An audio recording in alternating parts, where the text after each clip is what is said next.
This is my lovely wife showing off our 300E Mercedes. It's a 1989 model with a straight 6 single overhead cam engine.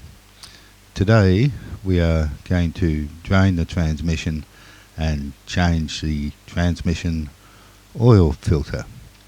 We have a slight little bump from third to fourth gear, and we hope that this might fix it. The only tools you'll need is a 5mm Allen key for the torque converter plug, which also does the transmission sump plug. You'll also need a 13mm socket, which will do the half a dozen bolts that hold the sump in, and a large screwdriver, Phillips head, to unscrew the filter. And here we go. We'll start off by draining the torque converter. We're going to drain out the torque converter, which is, we now learnt, a 5mm Allen key plug. I just want a proper plastic, a bit smaller than that, just a square one. 2 holes out, hey? And 1 hole in for the oil. You don't have to be Einstein for this stuff. Obviously we drained the torque converter, we drained the sump, and we unbolted the sump. It's only 6 bolts holded on, and checked it out, and there was no filings or anything amiss there. It was actually quite clean, so we just rinsed the sump pan off. Our sump pan looks nice and clean, and half a dozen 13mm bolts hold it on. And all we've got to do is put a rubber gasket on it and do the filter. The rubber sump gaskets on the transmission on these cars is fantastic. It's not like the awful old paper ones or cork ones that used to break away and everything.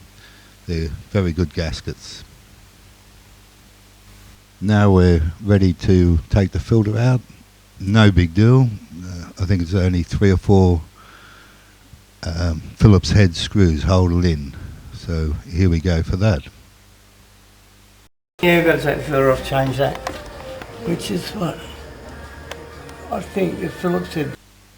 What it's all about is having a study and check out how your transmission is going, what the colour of the fluid is, any filings or anything like that. And my mechanic here, Dr. Phil, the car doctor, is pointing out some sludge on the filter, which makes it worthwhile getting it out. Dr. Phil has found some gunk on our filter. It's only like a muddy. Yeah, it's not filings, but it's probably clogged inside. If you go by that, you know, it must go somewhere, mustn't it, and catch it. Yeah. It's a bit heavy. Yeah. Pretty straight ahead, isn't it? Now all we've got to do is screw the new filter in, put the sump back on, and make sure the plugs are tight and everything, and then put 7.3 litres, whatever that is in gallons in America, I do not know, of high quality transmission fluid in there. The good news, we won't be doing it again for another 36,000 miles or 60,000 kilometres before we have to worry about changing the filter again.